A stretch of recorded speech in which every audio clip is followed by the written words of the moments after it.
Quand je donne ce titre, la clé des grâces divines, il ne faut pas que nous puissions nous tromper de sujet parce que c'est vrai que la grâce, il n'y en a qu'une seule. Dans 2 Corinthiens chapitre 13, verset 13, l'apôtre Paul, inspiré par le Saint-Esprit, écrit que la grâce de notre Seigneur Jésus-Christ, l'amour de Dieu le Père et la communion, la koinonia, la communication du Saint-Esprit soit avec vous tous. Il dit la grâce, il n'y a qu'une seule grâce, c'est celle qui nous a été octroyée par le sacrifice de Jésus-Christ à la croix. Jésus étant monté, la Bible dit, il a fait des dons aux hommes. Nous avons tous reçu de sa grâce. Et c'est la grâce des grâces. Mais dans cette grâce, il y en a certaines qui découlent. D'où le pluriel les grâces. C'est très important de comprendre ce qu'on appelle l'honneur. Honorer est décrit comme le fait d'accorder du respect, de la considération à quelqu'un, à quelque chose, en raison de sa valeur, de sa dignité ou de ses mérites. Vous voyez, il y a beaucoup de gens qui prient beaucoup, mais qui ne comprennent pas la valeur de l'honneur. Beaucoup de gens prient, beaucoup de gens font des retraites, mais beaucoup de gens ont peu de résultats parce qu'ils ne savent pas ce qu'on appelle l'honneur à Dieu. Alors un texte de référence pour nous expliquer cela se trouve dans Malachie chapitre 1, le verset 6 au verset 14. La Bible dit ceci au verset 6. Un fils honore son père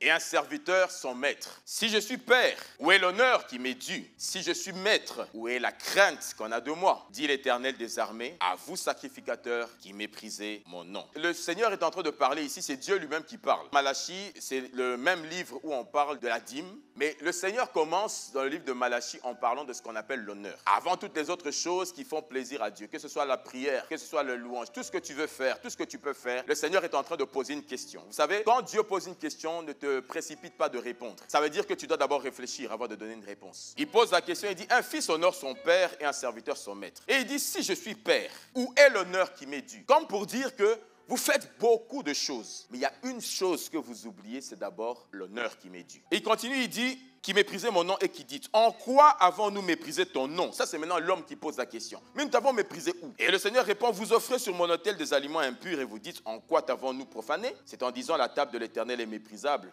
Il dit, quand vous offrez en sacrifice une bête aveugle, n'est-ce pas mal? Quand vous en offrez une boiteuse ou infirme, n'est-ce pas mal? Et il dit, offre-la donc à ton gouverneur, offre-la donc à ton bourgmestre, offre-la donc à ton patron, à ton directeur. Il pose la question, te recevra-t-il bien? Te fera-t-il bon accueil, dit l'Éternel des armées? Et au verset 10, il dit, lequel de vous fermera les portes pour que vous n'allumiez pas en vain le feu sur mon autel? Je ne prends aucun plaisir en vous, dit l'Éternel des armées, et les offrandes de votre main ne me sont point agréables. Et au verset 11, il dit, car depuis le lever du soleil jusqu'à son couchant, mon nom est grand parmi les nations. Et en tout lieu où on brûle de l'encens en l'honneur de mon nom, et on présente des offrandes pures, car grand est mon nom parmi les nations, dit l'Éternel des armées. Il est en train d'expliquer, mais vous ne m'honorez pas parce que vous ne savez pas qui je suis. Il dit, grand est mon nom parmi les nations. Mais il est en train de poser d'abord une question, il dit, mais toi, lorsque tu honores, vous savez, honorer, ce n'est pas seulement par des biens. Honorer, c'est par une attitude. Honorer, c'est par une attitude de cœur. Même quand tu viens au culte le dimanche matin, comment tu viens au culte? Est-ce que tu viens à l'heure ou tu ne viens pas à l'heure? Il dit, mais essaie de donner à ton directeur, essaie de donner à ton patron, à ton boss, ce que tu me donnes. S'il agrée, ok, on peut considérer également que tu me le donnes. Mais s'il ne t'agrée pas, à combien de plus forte raison, moi je ne vais pas l'agréer. Vous savez, beaucoup de gens, je donne un exemple même le dimanche, les gens viennent en retard. Le Seigneur dit que lorsqu'on vient dans sa maison, en fait, c'est une sainte convocation. C'est dans Exode chapitre 12 au verset 16. Il dit, le premier jour, vous aurez une sainte convocation et le 7e jour, vous aurez une sainte convocation également. C'est une convocation. Et quand Dieu te convoque, Dieu maintenant regarde comment tu réponds à la convocation. Beaucoup de gens prient, mais beaucoup de gens n'honorent pas. Et Dieu dit, est-ce que ce que toi tu fais avec ton directeur, est-ce que ce que toi tu fais dans tes business, est-ce que quand le roi des Belges dit, rendez-vous lundi à 9h du matin, mon frère, ma soeur, tu sais que lundi tu travailles. Lundi, tu travailles, tu as une réunion de service au travail. Mais comme c'est le roi des Belges qui t'a convoqué, on ne sait pas par quel miracle, on ne sait pas par quel protocole, mais le lundi à 9h du matin, tu seras devant le roi des Belges. Comment tu auras fait, on ne sait pas. Mais pourquoi tu t'es rendu disponible? Parce que c'est une personnalité qui t'a invité. N'est-ce pas vrai? Lorsque ton directeur, le boss, celui qui supervise toute l'Europe, te convoque, même s'il y avait grève de bus, grève de tram, grève de taxi, tu seras là à 8h devant le bureau. Vrai ou faux? On ne sait pas par quel phénomène, mais tu vas te débrouiller. Pourquoi? Parce que la dimension de la personne qui te convoque détermine les actes que tu vas faire. Et Dieu maintenant est en train de poser la question, il dit, mais vous ne vous rendez pas compte, je ne suis pas un chef de service, je ne suis pas un directeur, je ne suis pas ton directeur, je ne suis pas ton patron. je suis celui qui s'appelle le monarque de l'univers.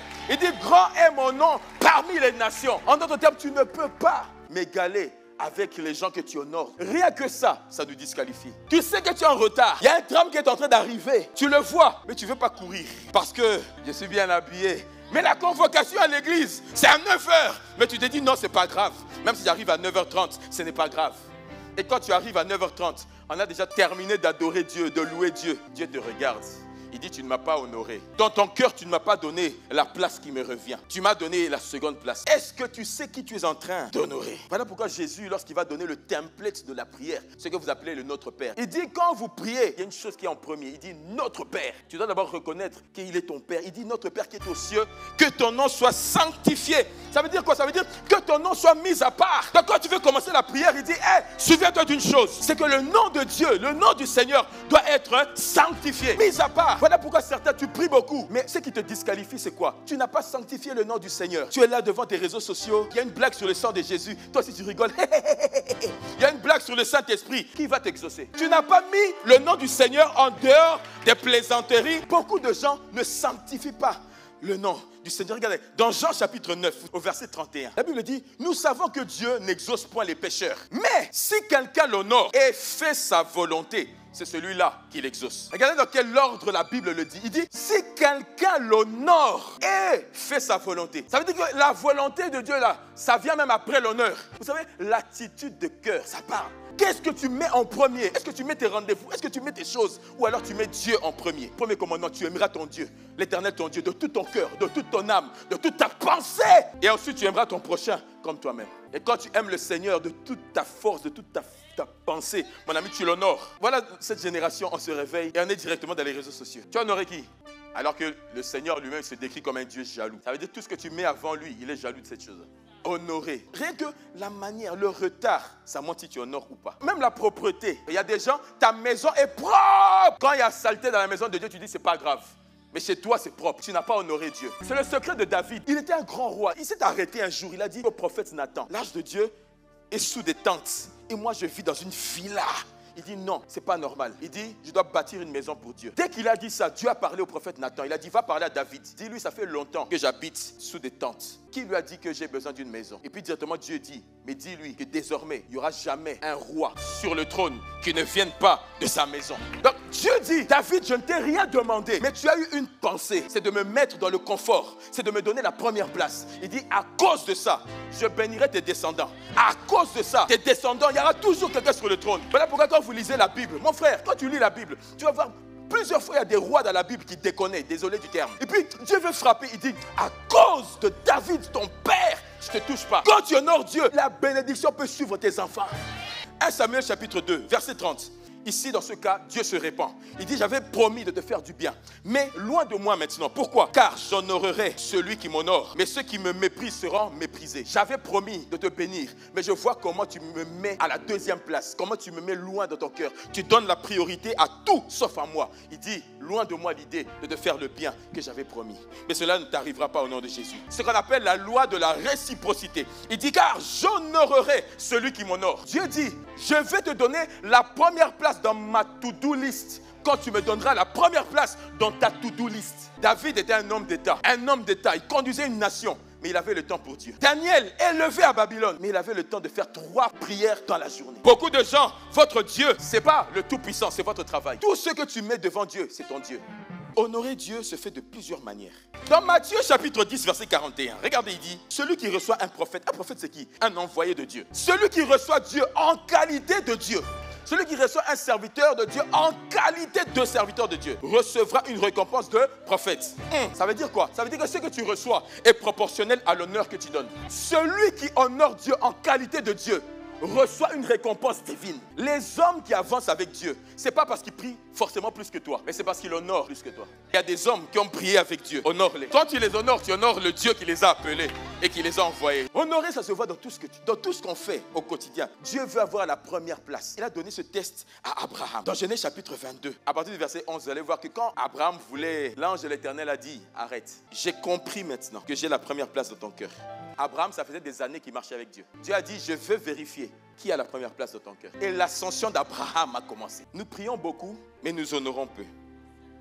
Laisse-moi te donner pour terminer deux types de bénédictions. Le premier type de bénédiction que j'ai appelé la bénédiction par le principe. Dieu a tout soumis à sa parole. Genèse chapitre 8, verset 22. Tant que la terre subsistera, les semailles et la moisson, le froid et la chaleur, l'été et l'hiver, le jour et la nuit ne cesseront pas. Semer et moissonner, ça ne va pas s'arrêter. Donc celui qui honore les principes divins, mon ami, tout ce que tu respectes comme principe, tu vas recevoir en retour. Mais ce principe ne concerne pas que les chrétiens. C'est un principe universel. Ce que tu sèmes, c'est ce que tu moissonnes. Mais il y a un autre type de bénédiction qui est supérieur. C'est ce que j'appelle la bénédiction par le cœur touché. Il y a un niveau d'honneur que tu donnes à Dieu qui touche Dieu. Là, ce n'est plus le principe qui te répond. C'est un cœur touché qui te répond. Il y a un exemple, c'est quand Élisée était en train de passer dans la ville et puis une femme qui lui a construit un endroit pour pouvoir venir pouvoir dormir et avoir un endroit où il pouvait méditer. 2 Rois 4, verset 12. Il dit à Géasi, son serviteur, appelle cette Sunamite. Géasi l'appela et elle se présenta devant lui. Et Élisée dit à Géasi, dis-lui, voici tu nous as montré tout cet empressement. Que peut-on faire pour toi? Faut-il parler pour toi au roi ou au chef de l'armée? Elle répondit, j'habite au milieu de mon peuple. Verset 14. Et il dit, que faire pour elle?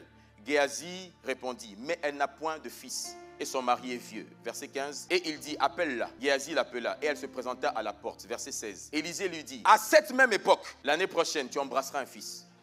Et elle dit, non mon Seigneur, homme de Dieu, ne trompe pas ta servante. Moi, je voulais seulement honorer. Je n'ai rien demandé. Verset 17. La Bible dit, cette femme devint enceinte. Elle enfantait un fils à la même époque l'année suivante, comme Élisée lui avait dit. La force de l'honneur quand tu honores Dieu, c'est que Dieu te donne ce que tu n'as pas demandé. Parce que tu lui donnes la première place, il te donne ce que tu ne demandes pas. Regardez, dans le cas de Salomon, il a fait un temple magnifique et puis il va offrir 1000 holocaustes à Dieu. La Bible dit, Dieu lui apparut en vision la même nuit. Dieu lui dit, demande-moi ce que tu veux. Il a dit, Seigneur, moi je veux la sagesse pour conduire ton peuple. Il dit, ok.